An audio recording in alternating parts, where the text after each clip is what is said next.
So I have removed the cam from the old engine, and now we're going to remove the cam from this engine here because we got to run the boat cam. I'm also going to swap the timing chain and gear setup. This chain here has quite a bit of slack in it,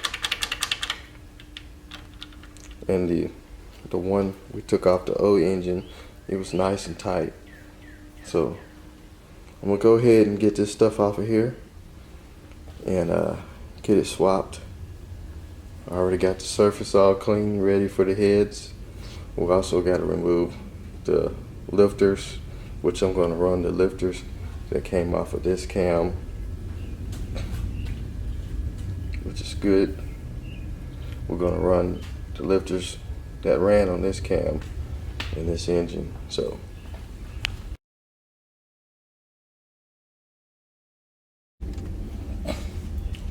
we got the engine top dead center because our dots are lining up here and here on the crankshaft. So number 4 piston has to be up.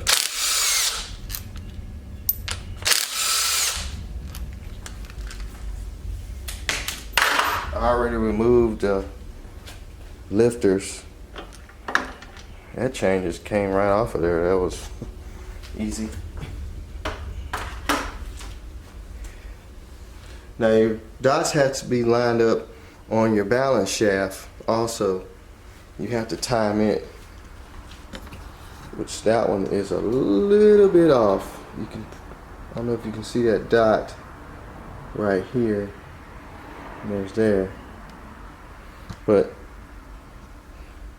you're going to time your balance shaft where your 2 dots line up together. But this gear here just comes right off. And there's our camshaft retaining bolts. So we'll zip that off.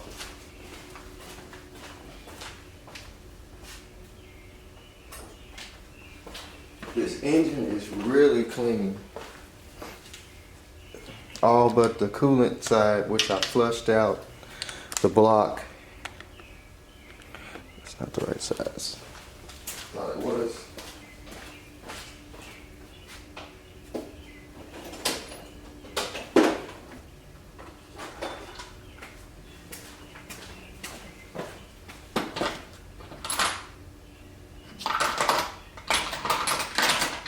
Find the star.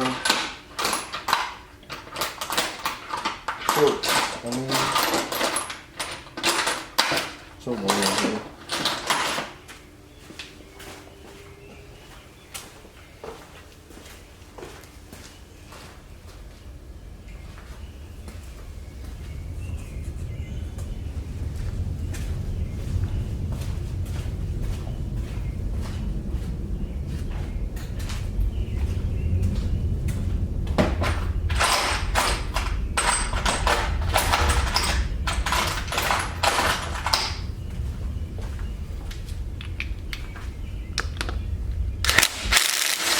Uh-oh. That ain't good. I think we better use a ratchet.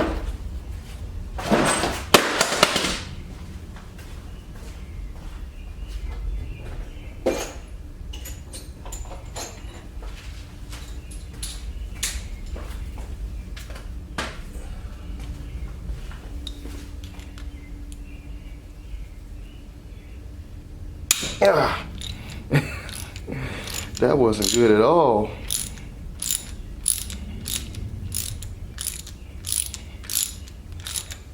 I want to strip those babies out.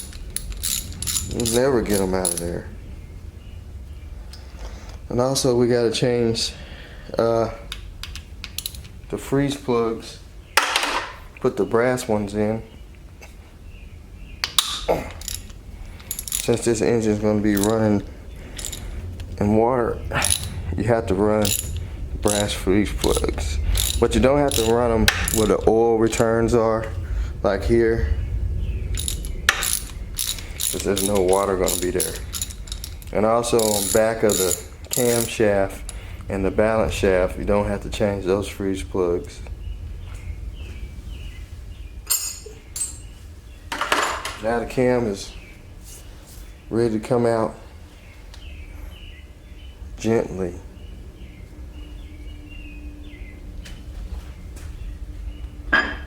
That wasn't gently.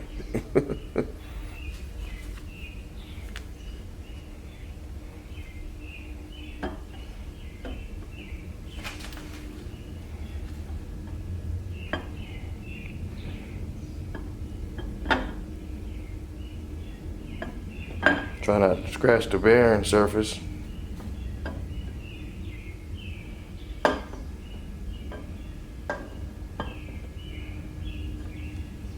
Come on out of there. Come on out of there.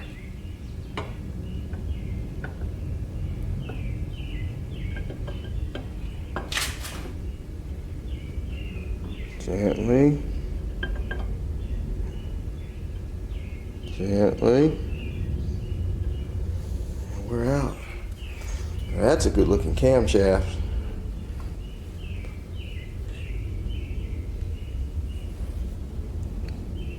So anyway, we got that camshaft out. So now we need to put our marine style camshaft in, which I gotta do a little bit more cleaning on it. And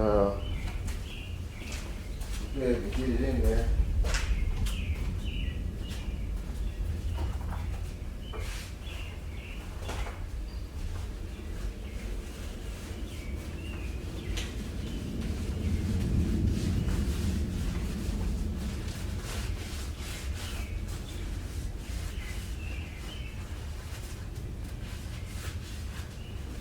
Don't want to put it in there with all this.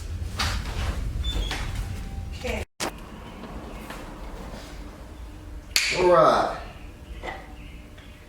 Put a little oil on this cam. I don't want to put it in dry, especially where the camshaft bearings are at.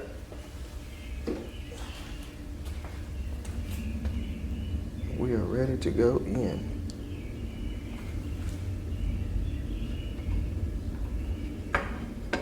Gently.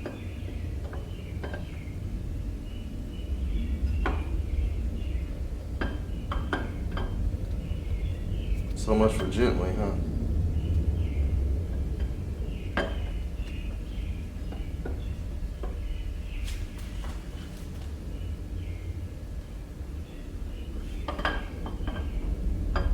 Really should have stuck a bolt or something in it,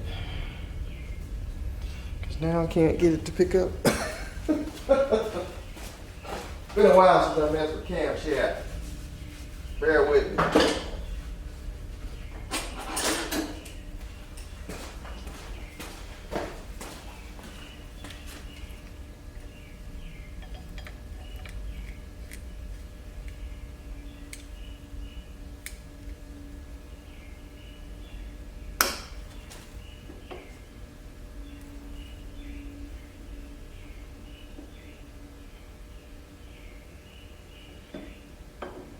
Oh, this sucks.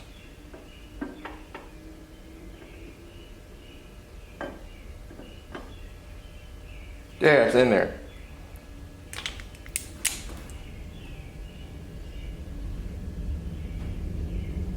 So now we can get this lower gear off, because we got to change it. The other timing chain was in real good shape, nice and tight, and this one was loose. And also we got to put our plate back on there, if we can use this one. It's the same thing.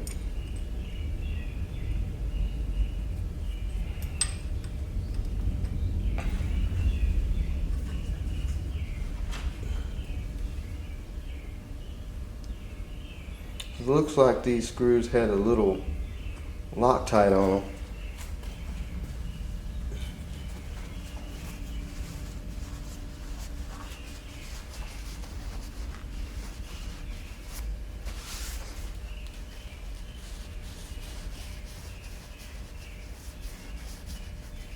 Might want to get some Loctite.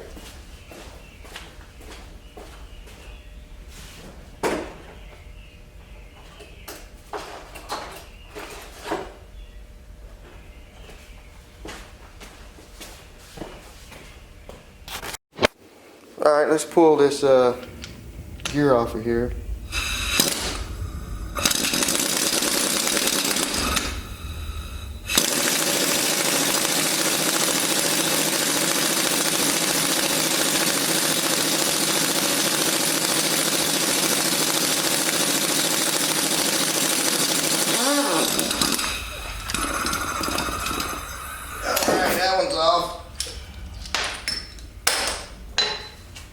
Now we gotta come over here and do the same thing with this one.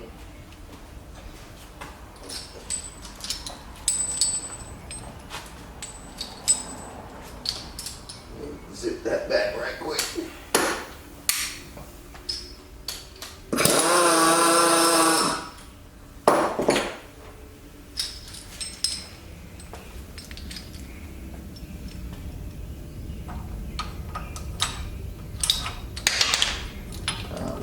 Stay on there.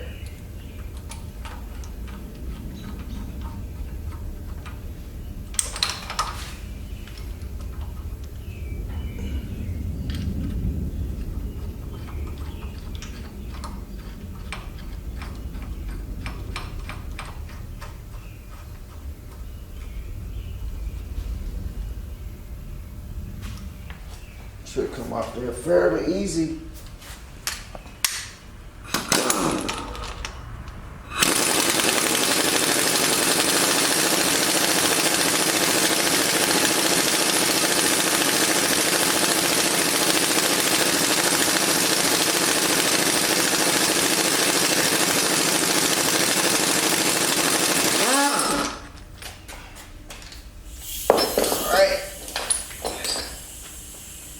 Off. And now we got to put it on our other engine. Get it wiped off.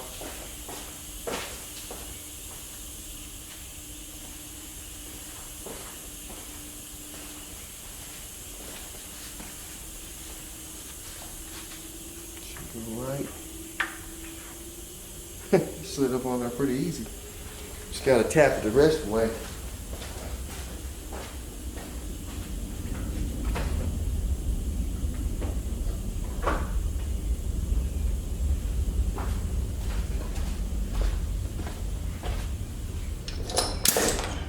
Use this wooden stick. It'll work.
I have to get some metal now.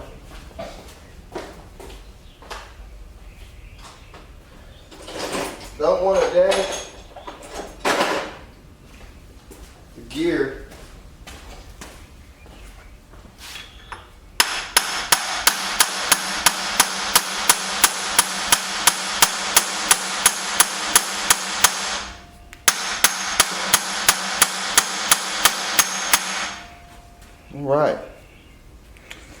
Now we can put our timing chain and gears on.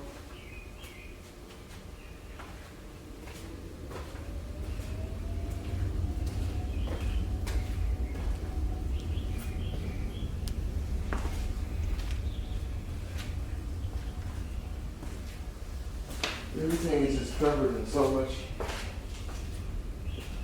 milky oil from the old engine.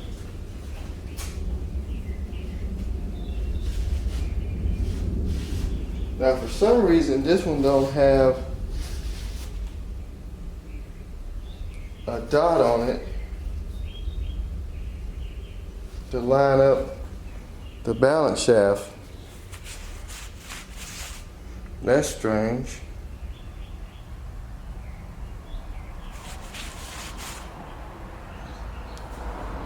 I guess it don't really matter.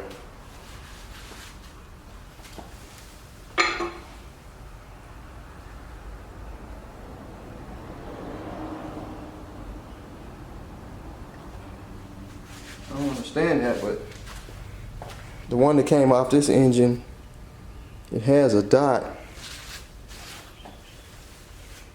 Maybe I'm not looking at it good enough. Oh, it does have a dot. It had some dirt packed in it. There's the dot there. Has some trash packed in it. I think we need to clean this off real good. I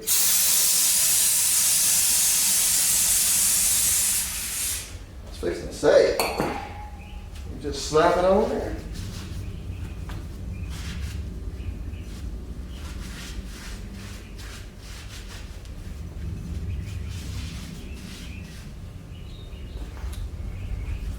So we find our dot, and here's our balance shaft dot. So that would mean goes just like that. Yep, I think we're off. 1, 2.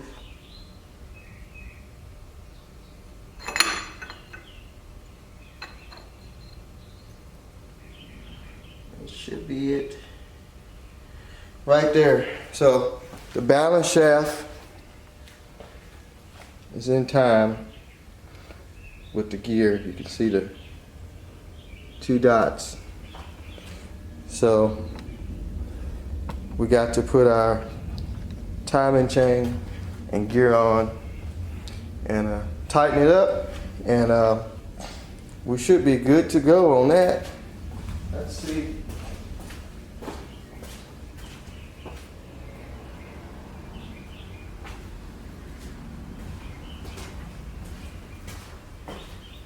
Chain's got a lot of crap on it from where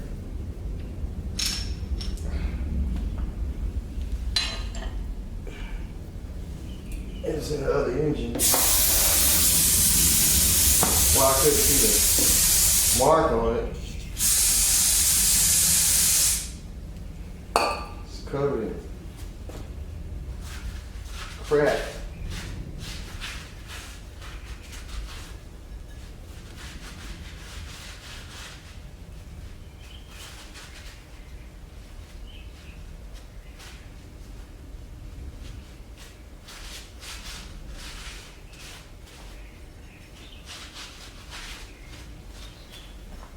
As our timing chain gear, cam gear. Let's change this chain off a little bit.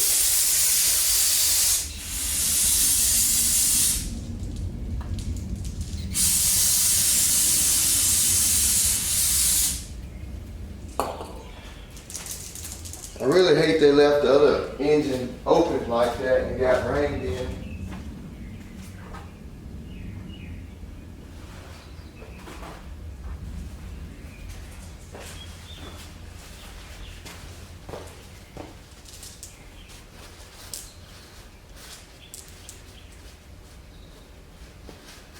Bunch of leaves and twigs and different stuff got in it. So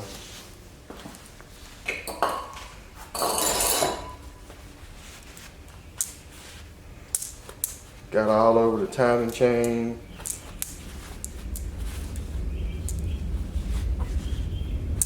It's pretty nasty.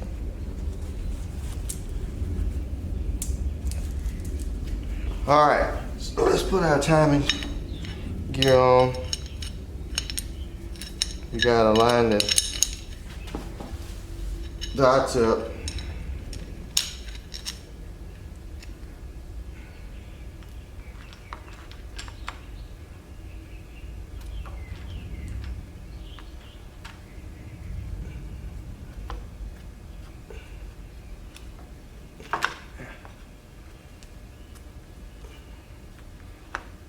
Should be it.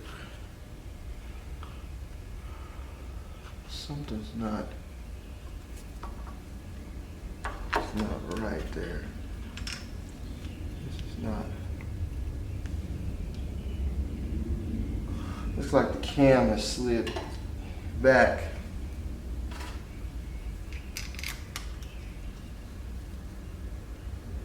A little bit.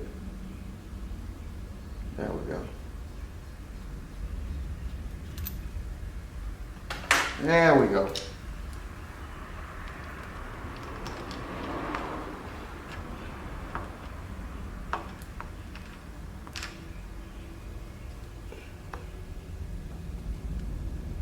Stay.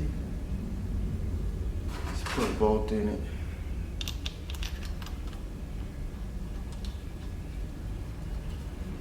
I'll put a little blue Loctite on there. But as you can see, our dots have lined up.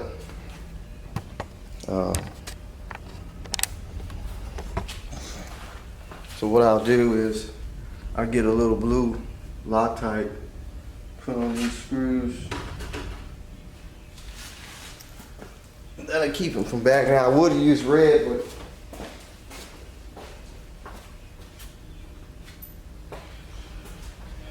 don't want to do that. I'll just use some blue.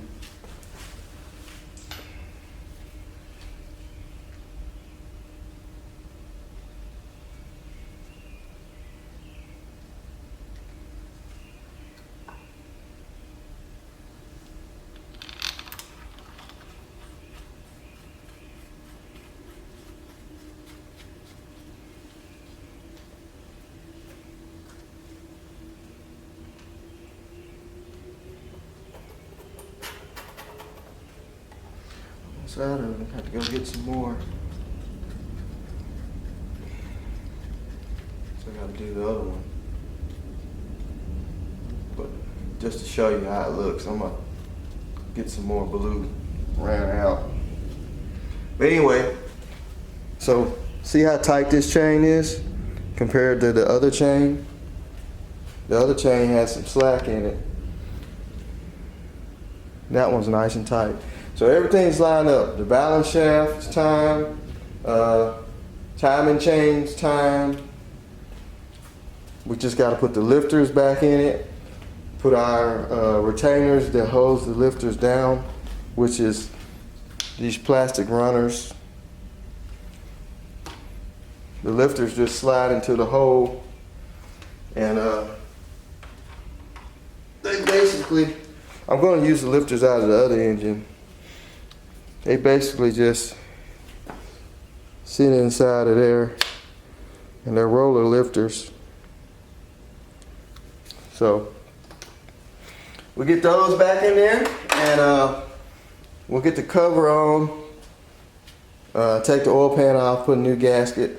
Then we'll be ready to put our heads together and assemble those onto the block.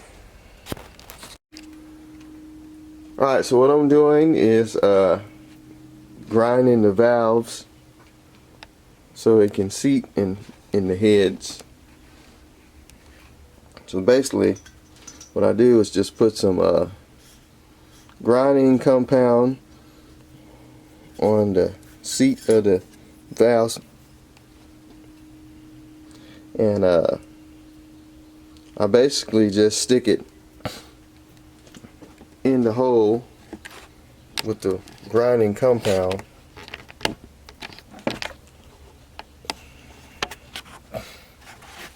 Let's see if we can get this set up. Basically just put this metal grinding compound on the seat of the valve, or this part of the valve, and I just basically stick it in there. I hook my drill on the other side.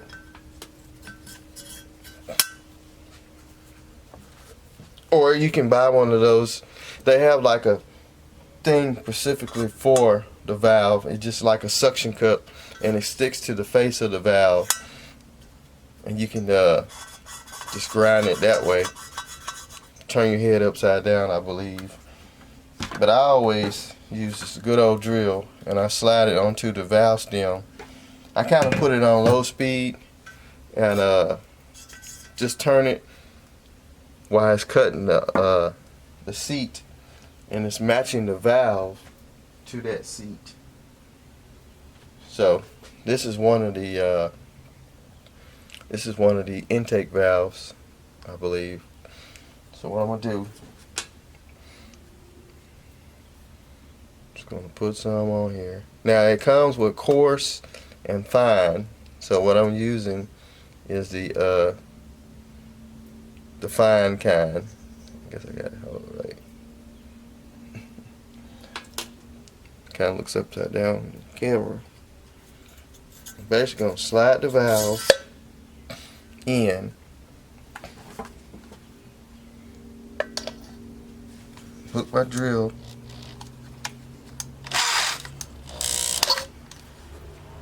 One like that.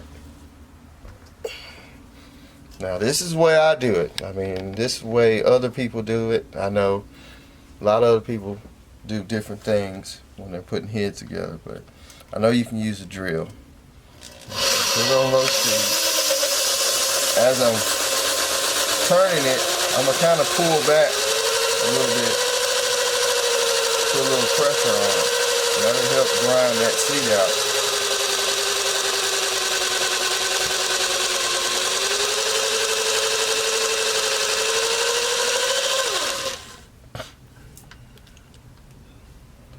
So we got that one. Grind it a little bit. I'm gonna put just a little bit more on there. I'm gonna do it one more time, and then we'll check it.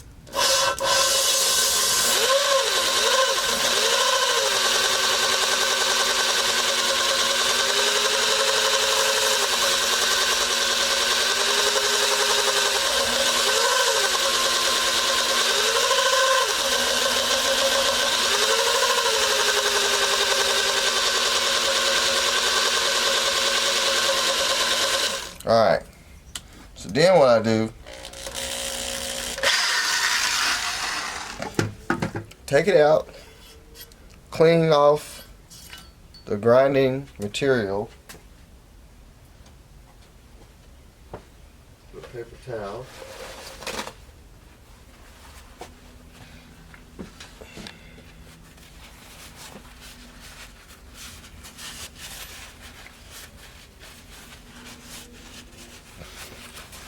As you wipe it off, you ought to start seeing the seat get really shiny. So that means that it's grinding, it's doing its work. I've already done the exhaust valve.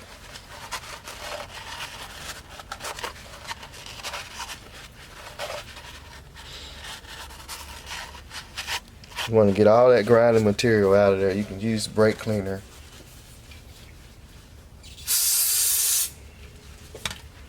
Kind of wipe it out of there for now, so that way when you go to check it, make sure that it's seated.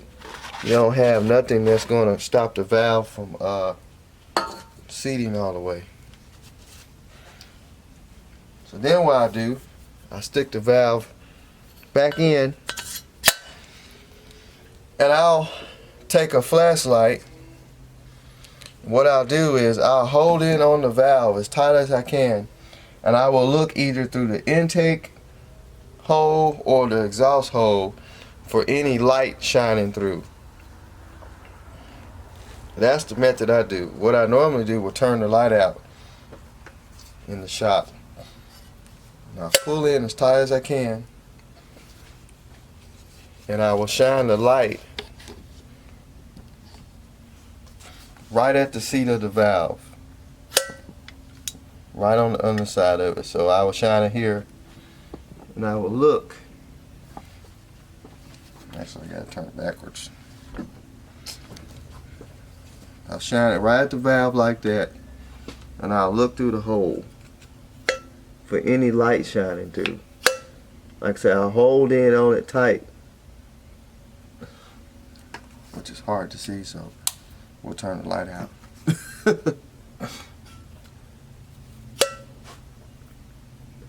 If I see any light shining through, that means that it's not going to be seated all the way.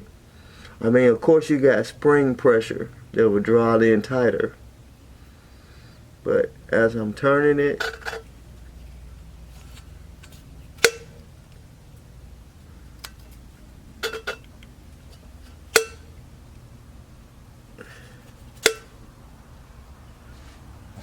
looks good. So I'll do that through all the cylinder, all your ports, your intake and exhaust, and just make sure that these valves are in tight. I don't see any light around the valve. And even after I put the spring on, put the head together, I'll go back and check and make sure too, because if you can see any light, that means that valve is not going to be seated good enough, and that's going to cause a miss in the engine, and it won't run. It'll probably run somewhat right, but you'll probably have a slight miss because that valve is not seated like it's supposed to be. So I'm gonna go through and grind all the valves,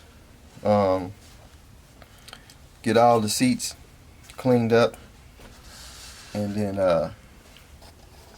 we'll put the valve springs on and the seals and all that stuff, and we will go from there. But we got, since this is a V6, we got 6 valves on this head, so we ought to be able to get this rocking and rolling pretty good. And always check your valves, make sure that you don't have any that are pitted real bad on the seat part.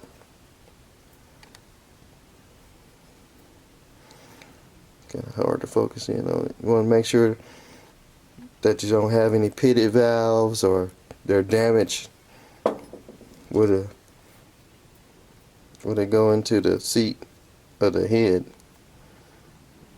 Make sure that they're not bent, and so I'm gonna go ahead and get these grinded and get to it.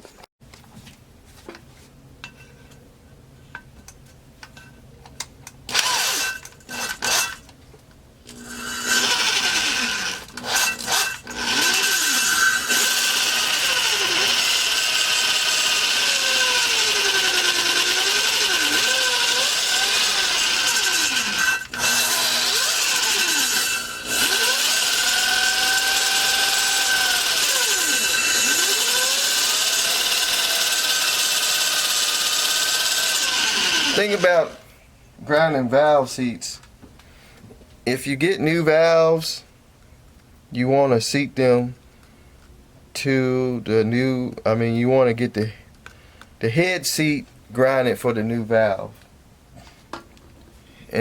But if you're reusing the same valve, just to say if you pull the valve out to check it or whatever, you're just going to put it right back in the same hole. You really don't have to do this, I believe.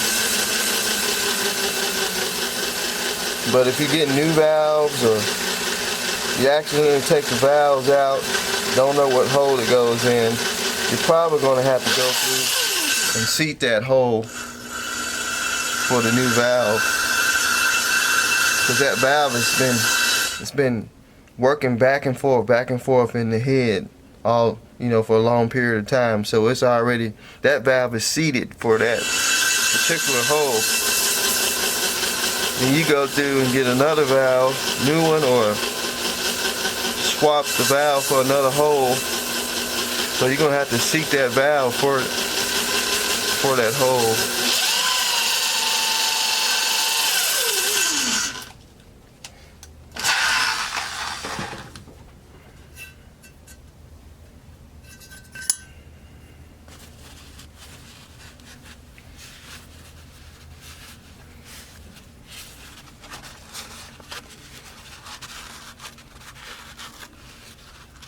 This is the exhaust valve.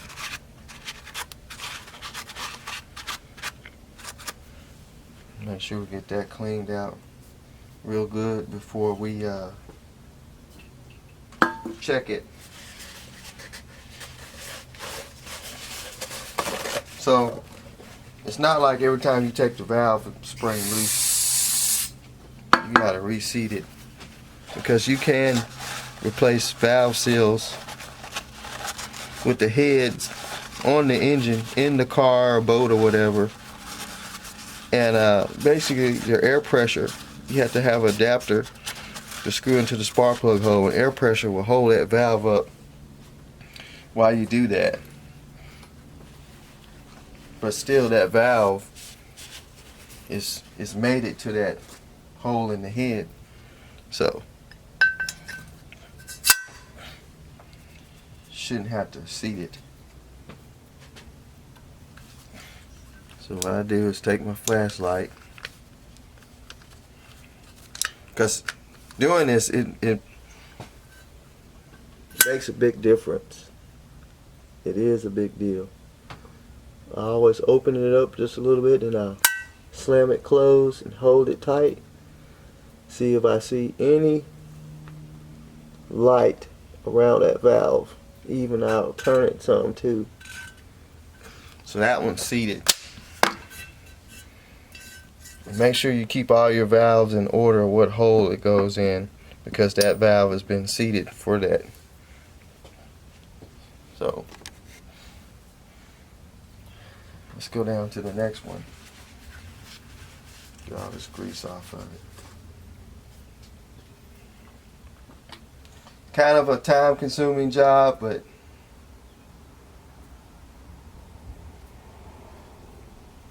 want it done. Want it to run right.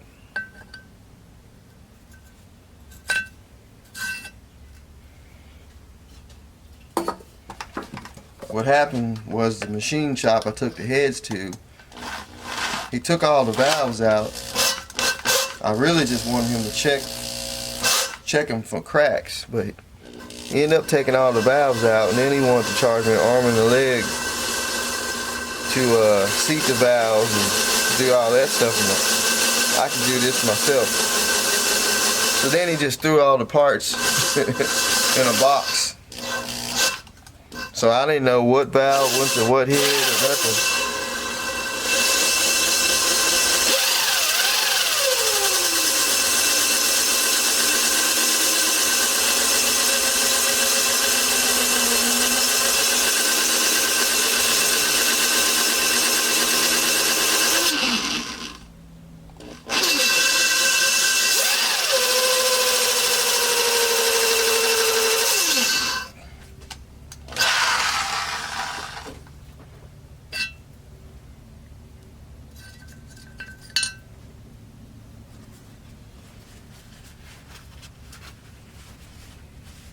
Now, if he would have left the valves in the head,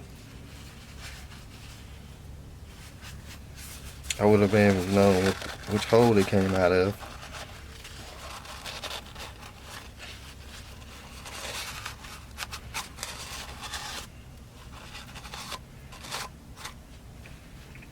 Like I said, he was wanting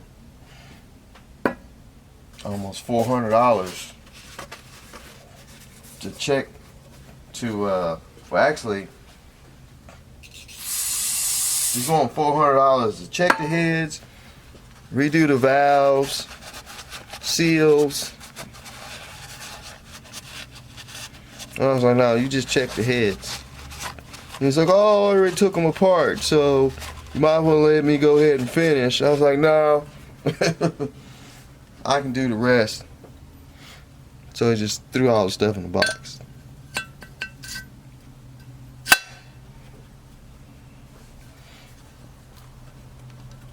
It's like, dude, I can do that myself.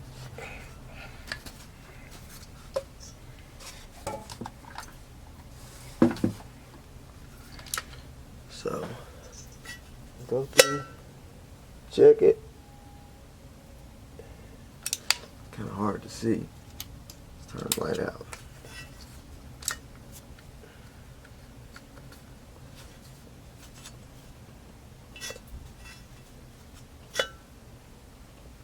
Check for any light around that valve.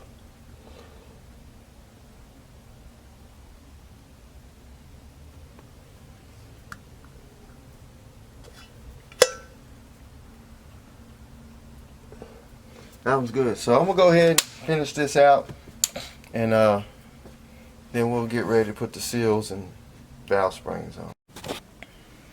Okay, so I got the exhaust valve installed with the spring and the rotator and your valve spring keepers, and we got our seal up under there. So some of these take your regular old cup seal, and some of them take this little O-ring and the cup seal. Your exhaust valve, what I read up in the book, takes just that O-ring by itself. So we're going to put a little oil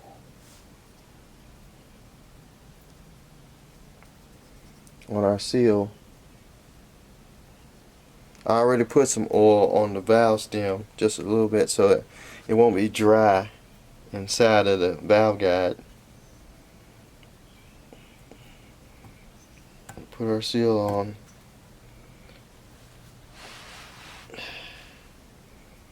Just like that.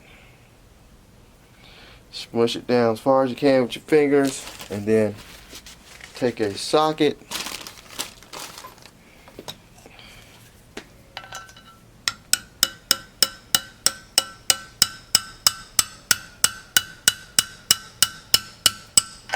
pick it down the rest of the way.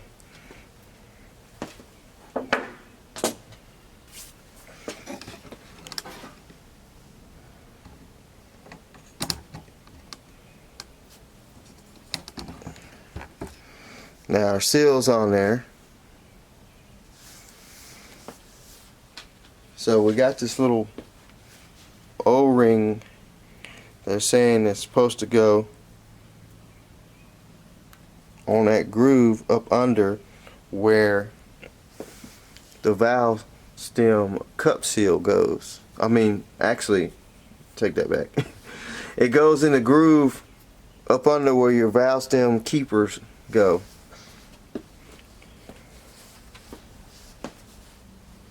So this side,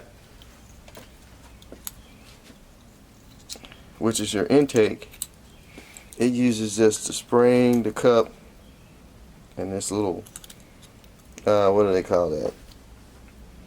They call that the retainer. This is the rotator. The reason why they call it a rotator is because it rotates the exhaust valve. When you got it on the exhaust valve, this thing rotates around. You have to make sure that's free. But your intake just takes the retainer. I don't know what the O-ring does at the tip of the valve stem. Even though you got a cup seal, I tried to read up on it. I don't know what the little O-ring does, but you only put it on the exhaust by itself. So I don't know. It's a GM thing. So we'll put our valve spring compressor on.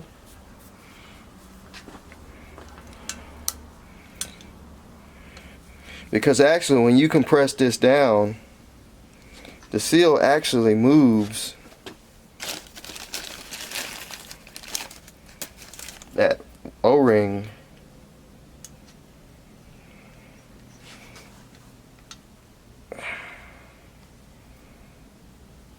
I'm gonna get it locked down.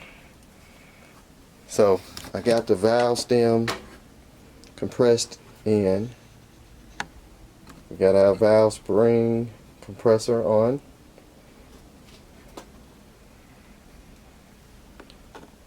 So what I'm going to do is we got to put our little keepers in, which you can kind of move the spring around a little bit. Let's see, not all the way on there.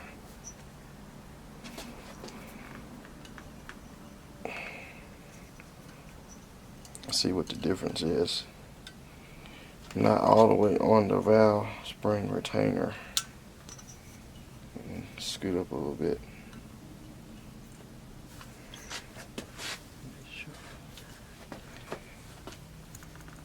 There. Now this thing self-locks, so you can work. They got many other different kind. Let's see.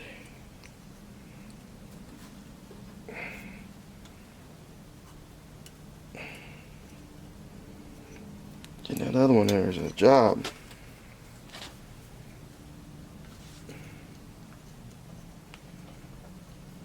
So can I lock it one more time?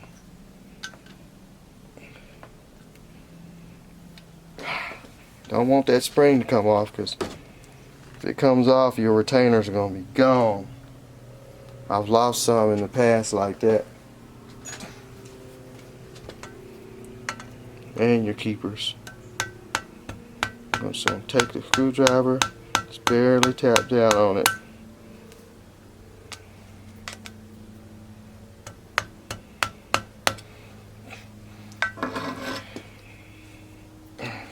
And release your valve spring compressor.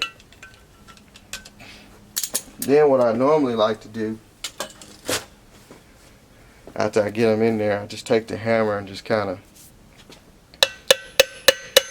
tap on top of the valve and make sure that the keepers are set correctly inside of the retainers and rotators. So now we'll just move along. We'll put our next valve in, which is intake. Oh, gotta put some oil on that. Let me put a little oil on there.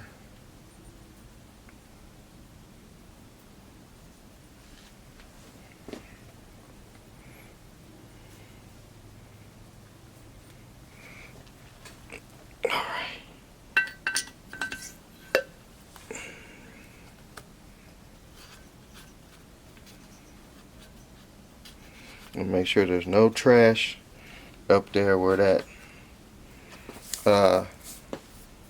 cup goes up on your valve guide. You want to make sure that's nice and clean.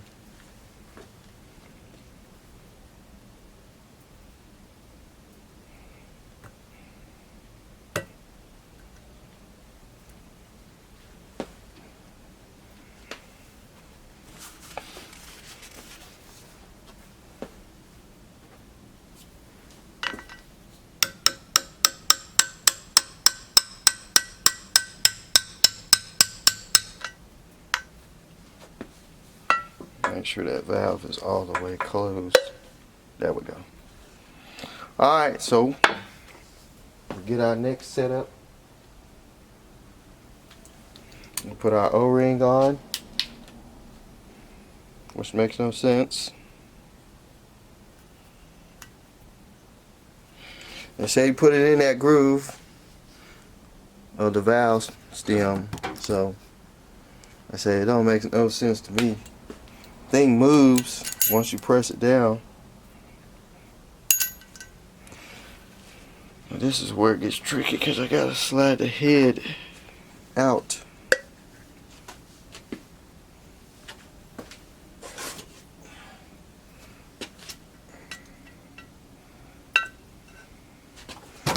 Oh, I don't have my valve spring compressor ready.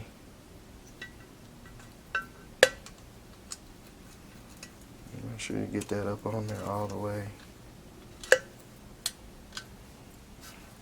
So can I feel the valve?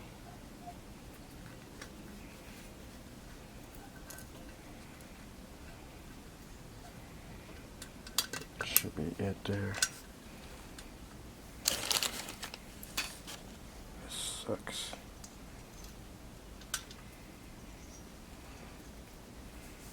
Make sure you put the flat side of the keeper up. The little recess, I guess you call it, slanted side goes in towards the bottom of the spring.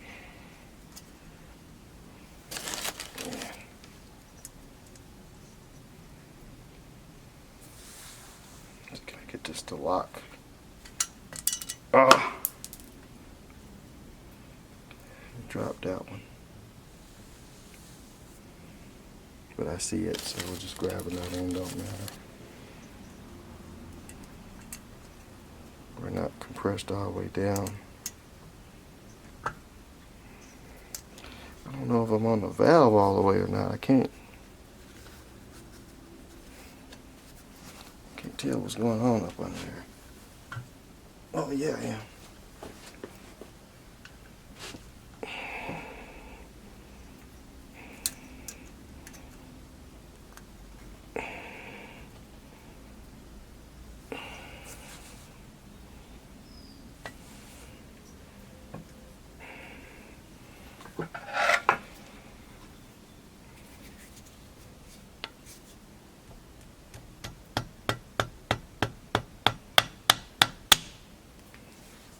Barely tap it.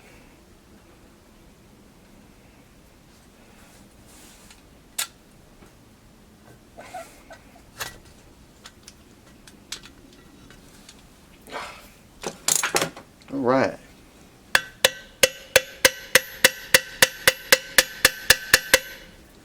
That one's intact.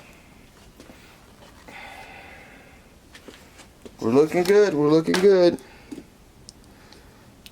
So I'm gonna go ahead and finish this out. We'll put the last ones in, and we'll move on to the other head, get it done, and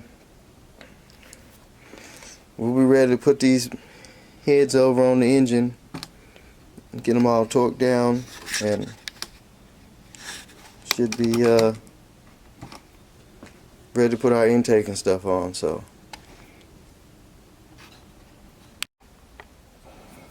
I don't know if I mentioned, but on your exhaust valve stem, it only uses this O-ring only. It don't have the cup seal. Some of them use the cup seal only, some of them don't. But on these particular heads, it only uses this O-ring, and it goes into this groove up under where the keeper goes.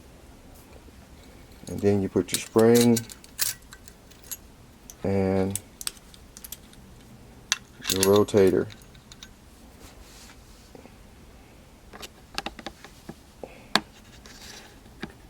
And then you're ready to rock and roll.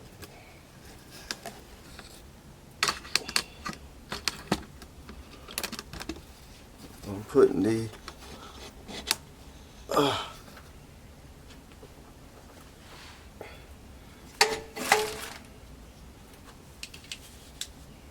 it's a time-consuming job.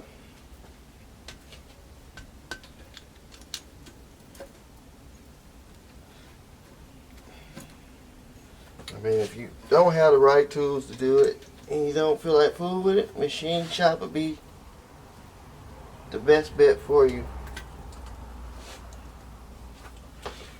The best option. I mean,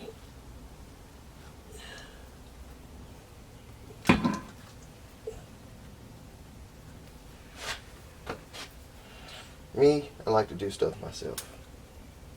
It's how you learn.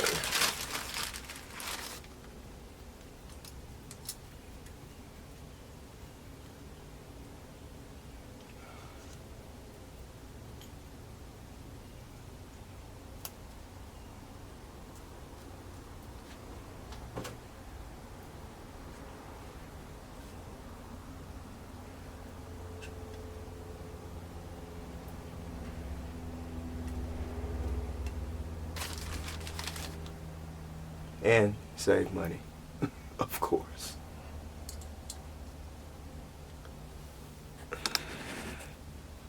Trying to zoom in on the action. Kind of hard when you can't see what you're working on. For some reason,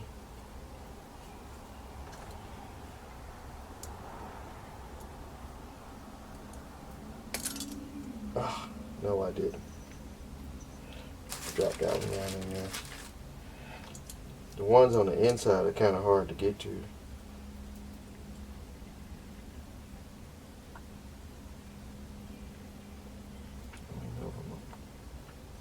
Pressed all the way to, man.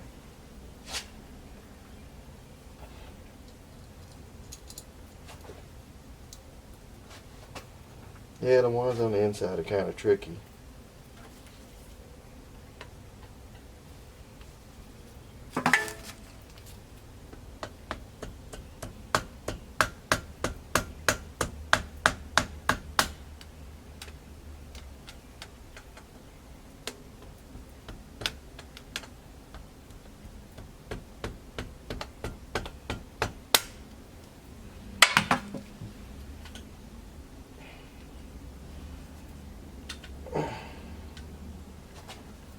Jeez Louise.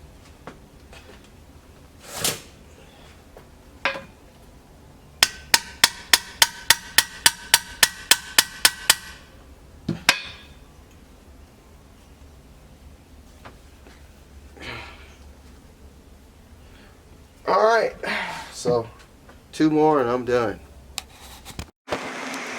All right, it's sort of like the D-Day on this 4.3 in the Thompson 2200. So got it installed last weekend, and by it being so hot, just gave out. Was unable to start hooking stuff up, so I decided to get up 6 o'clock this morning, and the sun is just starting to peek out a little bit through the pine trees, and try and get some of this stuff hooked up. The manifold on the left side has a crack in it. Somebody tried to bubble gum weld it, and I think I can fix it just temporarily till we get one. I've been looking at some online, but I really want to hear this thing fire up first before I start throwing even more money in it. So I'll probably try and fix the weld a little bit. We'll get it on there. The right side was pretty decent, so we'll be putting it on.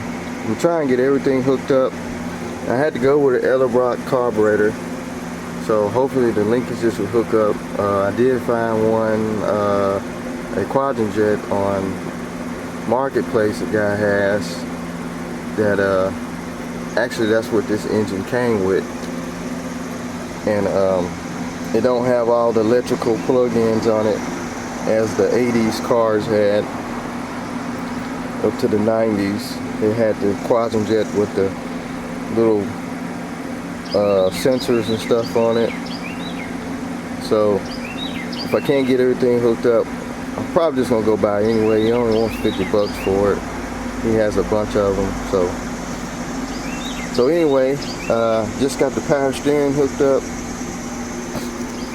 Got the bracket on there. I got to put the alternator on, and I got to wire up the distributor and all this wires and stuff back here. We got to bring all that over the top of the engine, put the coil on, and put all the other hoses on, and put our controls, throttle control and outdrive control bracket back on. So it's gonna be quite an interesting day or morning, but I'm gonna try and get as much as I can butted up, and might be able to fire this thing up. Hopefully the fuel pump works, and the tank don't have bad gas in it. So therefore I am going to get everything hooked up that I can, and we'll see how it goes. Alright, here we go. So I went ahead and stuck everything on except for this left manifold that we got to try and repair or replace. We got the carb on bolted up. We got our throttle linkage all hooked up. We got our distributor in. Hopefully it's in the right firing order, because this cap has, sun's kind of out, it has two different firing orders that you can put the spark plug wires. We got all the water hoses except for the ones coming off the left manifold. We got all that hooked up. Belts on, alternators on. I found the bracket that holds this your outdrive gear bottle, gear oil bottle, or whatever oil bottle. I found the bracket for that. What else? We got a lot of the wiring all straightened out and connected back here. I think that's a ground wire right there. I think it grounds. I'm going to say it grounds right here. I gotta check. Coils hooked up, bolted in. So everything is pretty much together, except for I got to make a fuel line that'll hook to this Esp.4 carburetor. It has a screw-in spout with a filter on the carburetor side, but as you see, this is like a metal tube with a fitting on it, and it's supposed to screw into a quadrant jet, I believe. So I'm going to have to make something for that. Hopefully the electric fuel pump down here is good. That's the connector for it. So hopefully it checks out good. And we got to hook the fuel line up from the fuel pump to the fuel filter. The starter's all connected. So pretty much everything is where it needs to be, except for the manifold, and we got to plug off these two vacuum lines and your breather for the, I guess your valve covers, PVC valve or whatever.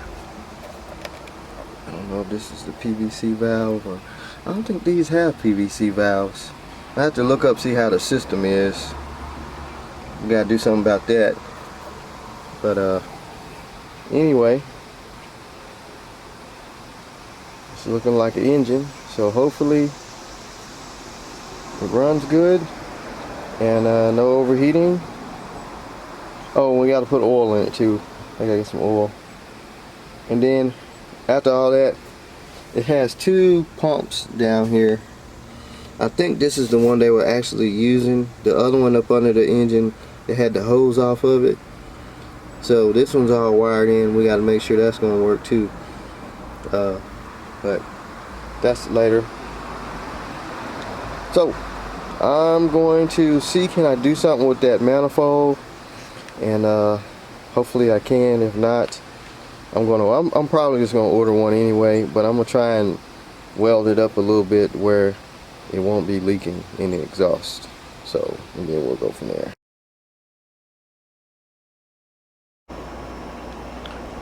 Alright, so here is the cracked manifold. Someone had welded a steel plate over the top of the crack and it just didn't hold. So I went down got me some welding rods for my old stick welder, which I ain't used in probably a couple years. Cleaned it off the best I could, and did some welding on there. Now this is cast iron, so it's kind of hard to get it to stick, but after cleaning it a couple times with the old grinder and wire wheel on the drill, I was able to get it to stick. I had to grind it down, weld it, grind it down, weld it. So hopefully this will work for a little bit, just to see how good it runs.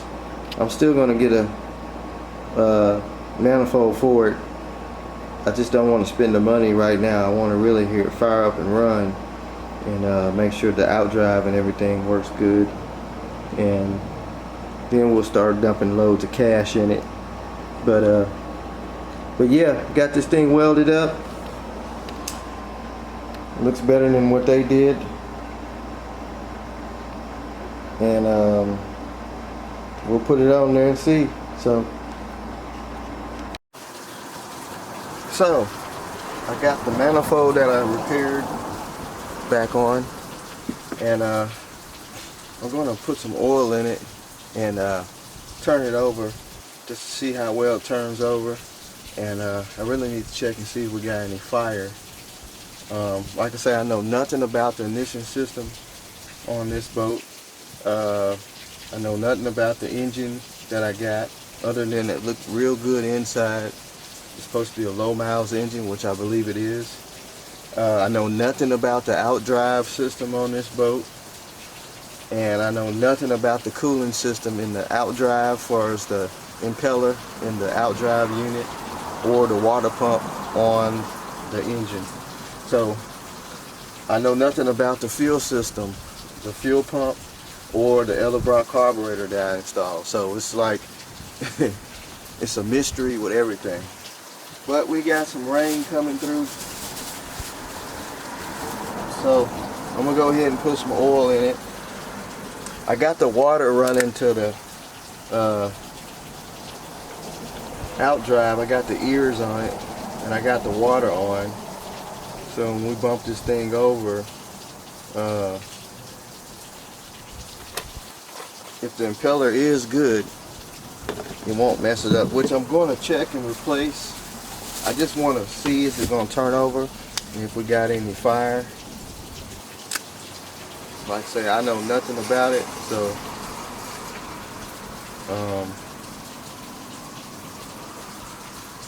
it's going to be kind of a task trying to make sure the cooling system's right and the fuel system, which I got the fuel pump disconnected right now because I want to see what's going to come out of the gas tank, if it works. I don't even know if the fuel pump even works.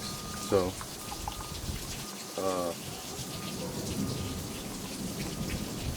it's going to be quite a journey getting this thing to fire up and run, but we'll make it. It's basically a car engine. It's just sitting inside of a boat.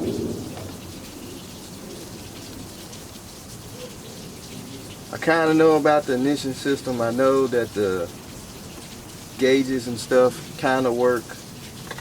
As far as the key switch, I don't know if the temperature sensor works. So hopefully it does. I know my yard's gonna be flooded, but that's what you gotta do to run these things. You gotta hook up the ears, and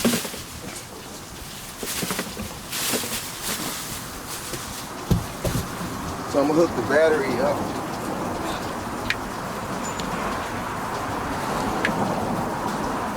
Hopefully I don't have any connection issues like I did last time. Don't hear any sparkets, so that's good.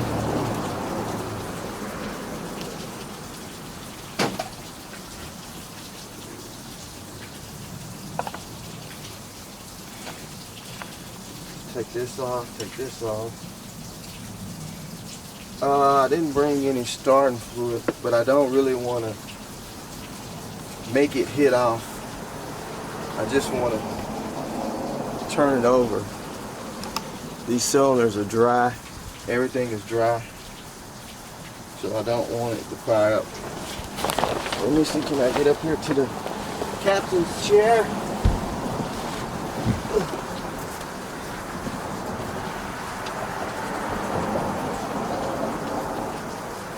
I really need to let that out drive down.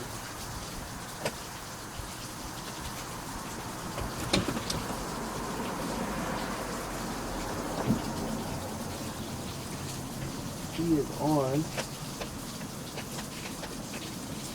We have no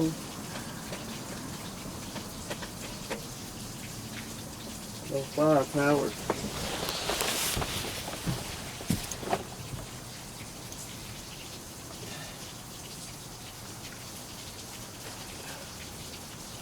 There's a circuit breaker here.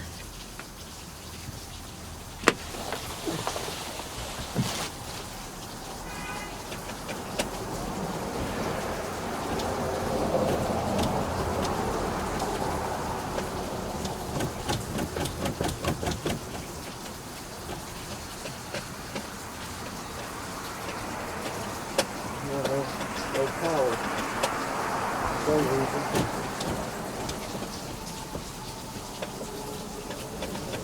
Huh. Yeah, no battery power. I'm afraid of that. A couple wires that were loose. See the ground cable here. I had an issue with it last time.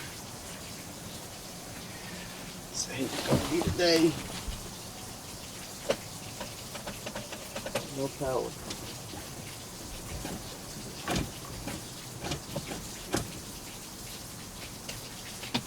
And we got nothing. So I'm gonna have to go get the test light. Make sure we got juice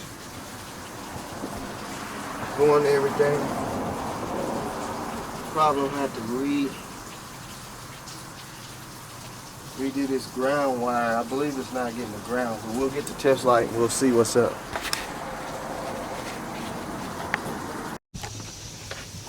Okay, after fighting the ground wires, I had to relocate the ground wire over here on the front of the engine block where the fuel pump sits.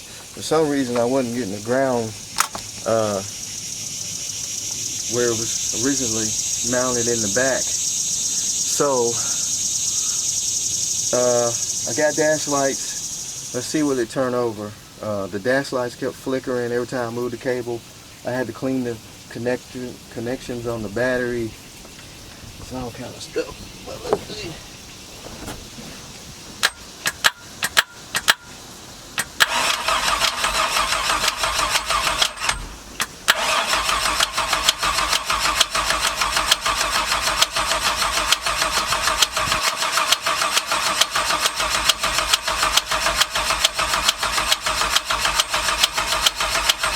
I don't know what that clicking sound is. There's something banging over here.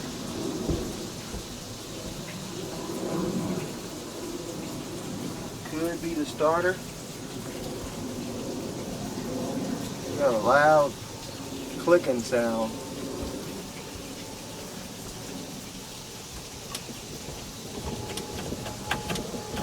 In neutral.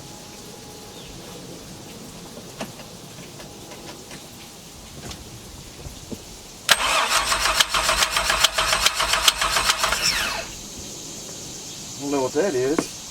It's got a quick click. It might be the starter making that noise. I assume, I guess. It don't sound like a rod. So, let's see if we got any fire.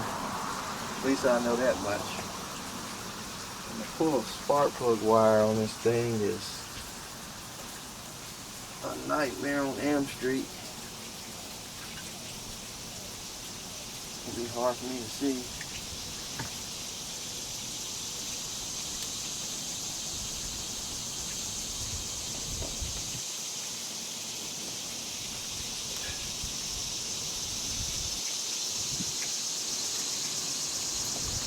Curious about that noise. Wonder when it ground off the carburetor.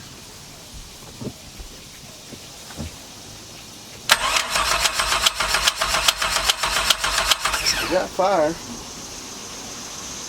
see some sparkage. Still curious about that noise though. Could it be the water pump? Kind of sounds like the starter, like the. I know the flywheel's got a good tooth on it, but it sounds like the starter, the V.6 is trying to hang up. So anyway, I think we should have fuel pressure, oil pressure. Put oil in, showing full, so I guess we could try to pour a little gas down the carburetor. I'm gonna check some more things before we do that. Make sure there ain't nothing hanging up back there. And we'll try and pour a little gas. I gotta stop up these vacuum ports on the carburetor. And we'll see, can we get it to hit off. And I gotta test the fuel pump to see is it gonna work. But I did get the outdrive to go down. And so we'll see what happens. So y'all just hang tight for a second. Okay, so I got the vacuum lines plugged off on the carburetor, and also got some gas. We're gonna dump a little bit in there. I'm gonna hook the fuel pump up. I just want to see if it's gonna hit off and run, and then we'll hook the fuel pump up.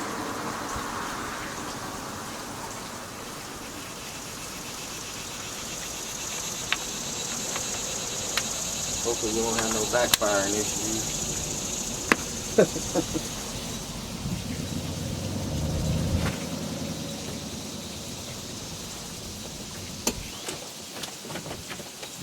Alright, here we go.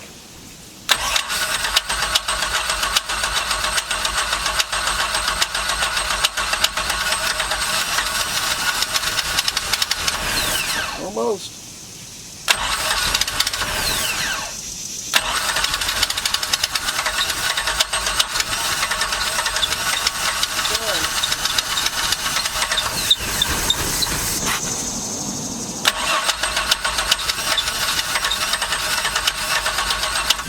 Give it a little gas. I know some of these you can override. This don't have a throttle override.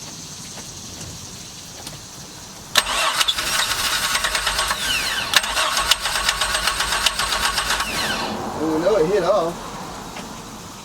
Some of these has a throttle override where you can actually override putting it in gear and it'll let it still turn over. But it did hit. I don't know if I got any water coming up yet. I say we let's see if we can hook our electric fuel pump up. I still haven't checked to see what was in the gas tank. It's probably gonna be some bad gas. But I got electric fuel pump. I gotta make a hose for the original fuel pump.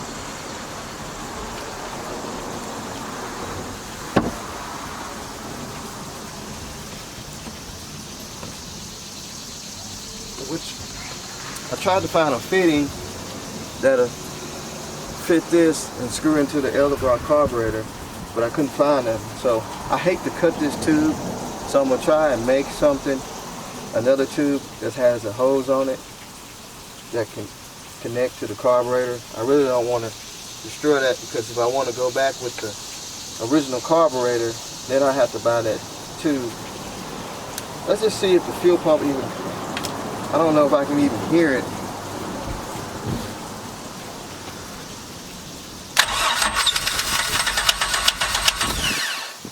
I don't hear anything. It's kind of hard to do this from back there. I think you can jump it up there. I almost need a buddy. Well, I tell you what, let's not worry about that then. Let's hook up electric fuel pump.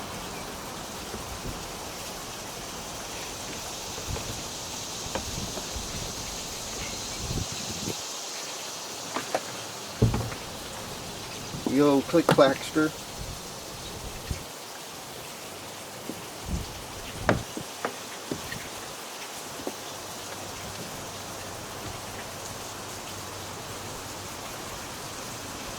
It hit off, so that's good. The thing I hate is it don't have an override. Throttle override on the gear shifter. So you can't really give it any gas while you turn it over, because it has that safety switch on it. But we should be able to just pump some gas over this carburetor.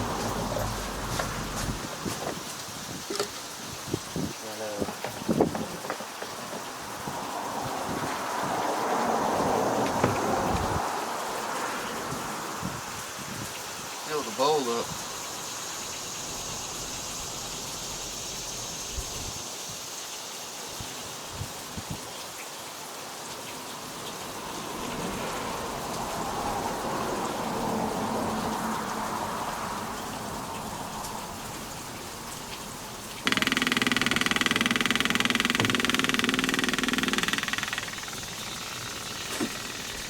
Wish I had that throttle on hooked. I can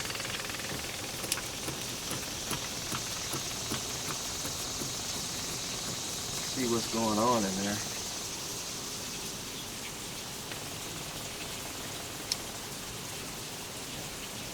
I don't want this gas tank too close to the engine.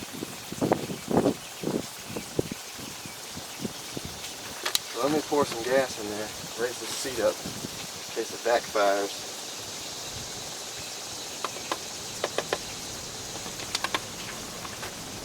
Okay, I think we're flooding out here. Unless I just did that. Let's leave the fuel pump unhooked for a minute.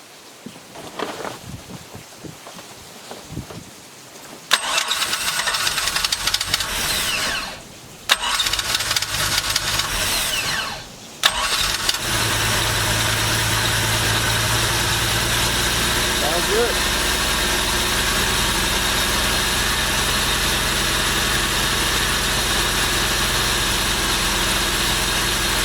Now, a little water, at least it's coming from this river bowl that's back.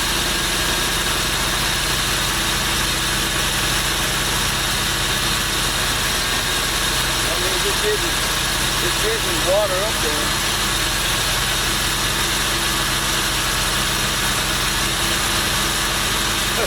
Good for the first start. I thought I'd have to do nothing with the timing and all that old stuff, but you fired right up.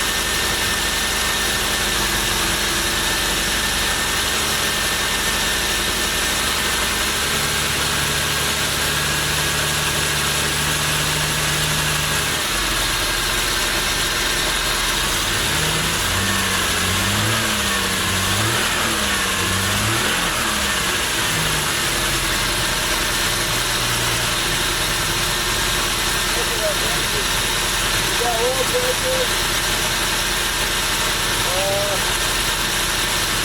water test right up there. Look like it's cold.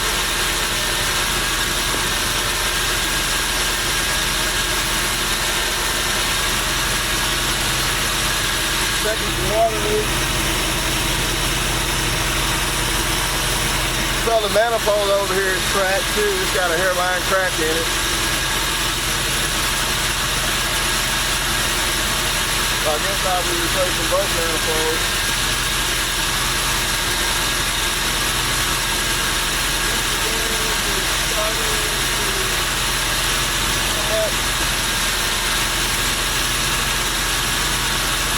Let's put it in gear and see what happens. Make sure everything's good.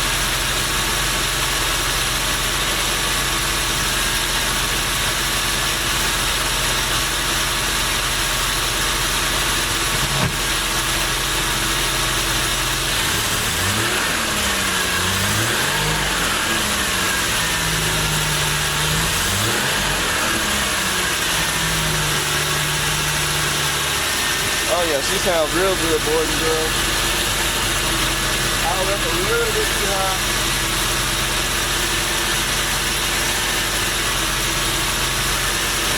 Start to heat up a little bit. Then we can just run.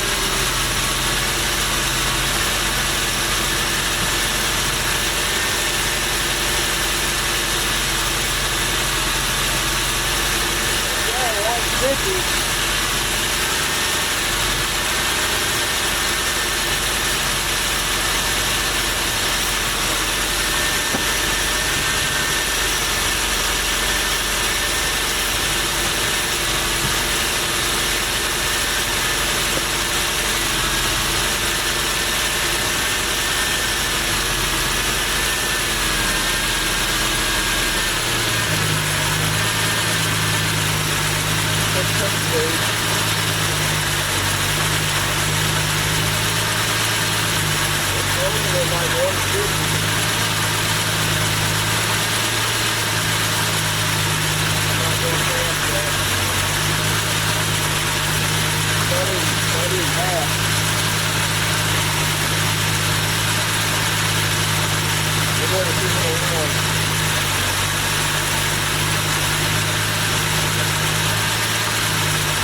Pretty steady though on temp.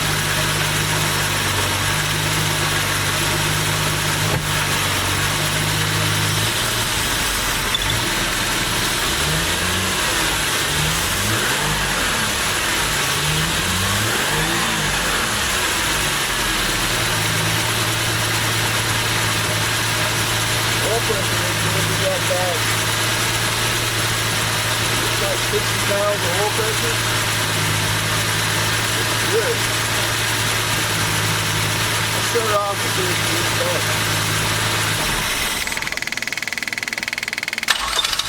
Oh yeah.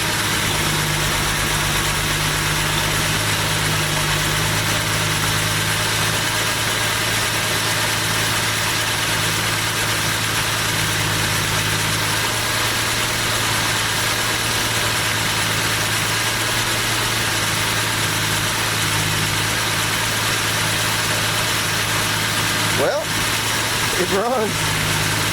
Like I said, we got a little small leakage going on over here at the manifold. Well, I welded it, which I knew it was going to leak anyway. I don't know if you can see that. Small drippage there. Manifold over here was leaking a little bit. Uh-oh. I think we're running out of gas.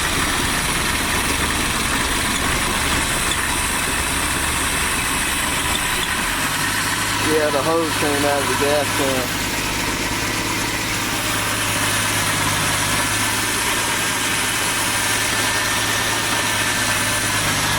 I feel coldness right here, so it's water percolating through.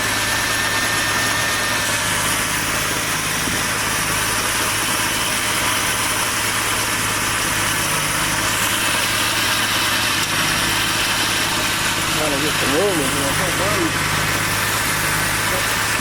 Things got tangled up. So these guys look like 150. That's not even normal. It's not even up to 200, so that's good. Our oil pressure's down a little bit to about 40. Voltage gauge looks like it's working. The gas hand says it's got gas in it. RPM gauge works.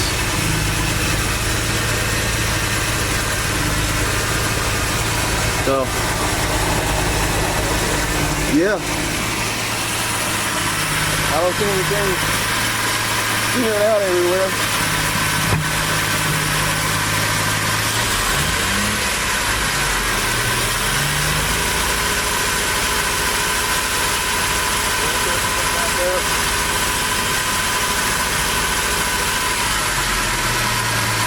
The island down a little bit.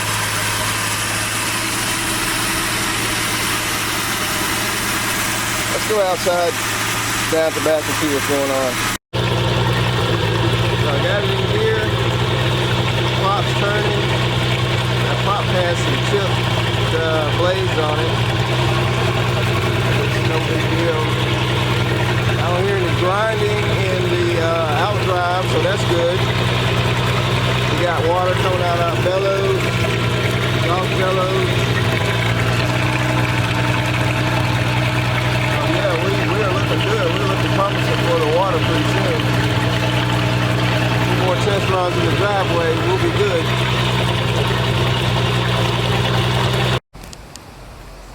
Well, I was unable to get a fuel line to work on the factory electric fuel pump. But at least we did get something accomplished today on the old Thompson. So I'm going to call it a day. Got everything all buttoned up. I did confirm that the fuel pump works. So I hooked some power to it while I was running. And this is the factory fuel pump. I don't see how to plug it back up. But it does work. So I got it hooked to the water separator fuel filter. So I'm going to try and find some kind of tube I can hook in here to run up to the carb. If not, I'm just going to butcher the one that came with it and flare it at the end where we can put a hose on it. And then we should be able to run it on its own fuel system without running a clickety-clack fuel pump. So I'm gonna call it. Look like the clouds are starting to come back in and we might get some more rain. So that's gonna be it on the Thompson 4.3 Mercruiser V6. Hope y'all enjoyed this part of the video. After I get the fuel system hooked up like it's supposed to be, hopefully we can get the seats back in, because I took the seats out because they wouldn't stay bolted down. And hope we can get this thing out in the water, get it registered, and get this thing out there. Also, I think I'm going to go ahead and change the pump in the outdrive before that, just to be sure. These manifolds are leaking a little bit, but it's not a lot where I'm going to be worried about it. It don't seem to be running hot. So just a little bit more maintenance on it and then we'll get it out. So y'all just hang tight. We'll be soon going out on the water.